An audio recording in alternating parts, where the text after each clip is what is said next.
قصيدة أعضاء منتدى عروس النيل، إهداء لموضوع 5 و5، حوار الأستاذة فراشة.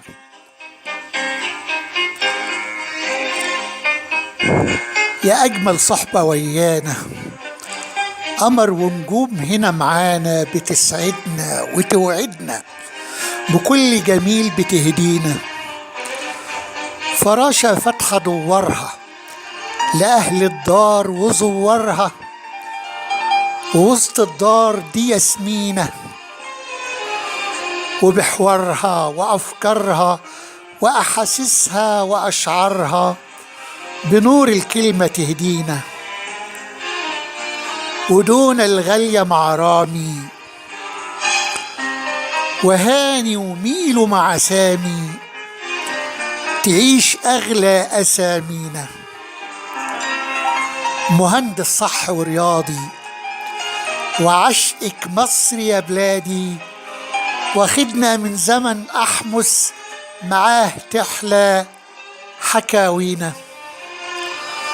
وابو رمضان محمد أفندي ده حكاية، ولو غايب صالون حرفه بيتكلم ب1000 رواية ورواية، ومن مينا إلى مينا.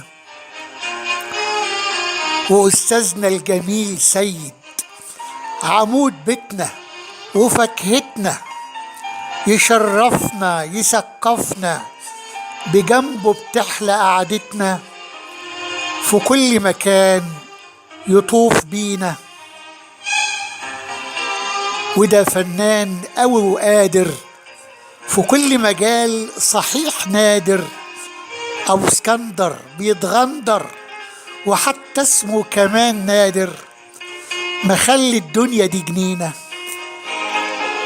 وصلي يا عمنا سمي، ده أيمن رشدي ده عمي، يقول الكلمة زي صاروخ، وطيخ طاخ طوخ، بتمشي كلمته في دمي.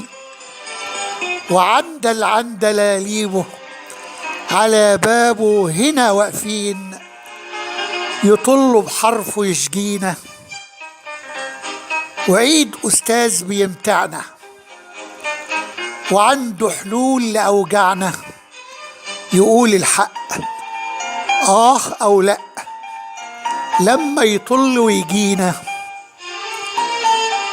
ودكتورة رحاب يا سلام، كلامها تمام في طب وبرضه في خلافه، ولما الأكل بتشوفه تلف الأكل وتسيبنا، نجوع ولا حد يسقينا. وزهرة وادي بعابرها، في كل مكان تعطرها، كلامها بديع، ولما تخش في المواضيع تنورها بمعانيها، بكل جمال تمنينا. وليدر أول القايمة معانا بكلمته الدايمة، يطوف أوقات يغيب في ساعات،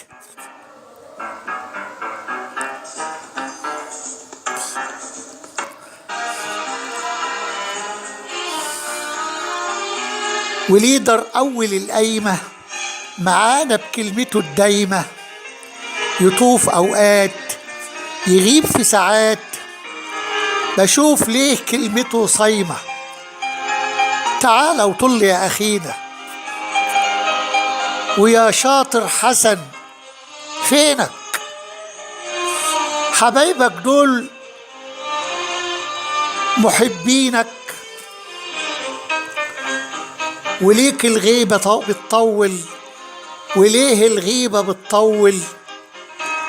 تعال وعود كما الأول، بفن أصيل بتروينا.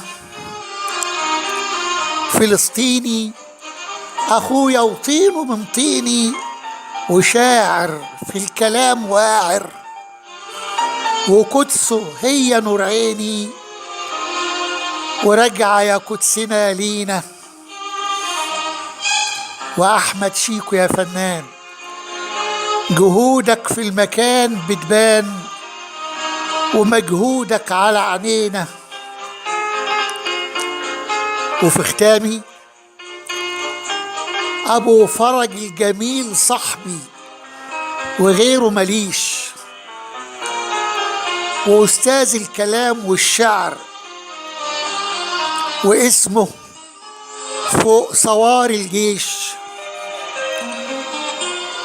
ولبسه الميري كان شرفه، ومن الميري كمان بيعيش.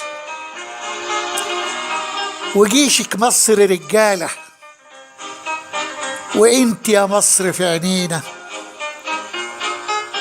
وفي الآخر هقول تراتيل وغني يا ليل على شطك، وأقول مواويل تعيشي نجمة في سمانة، عروس النيل يا جمعانة.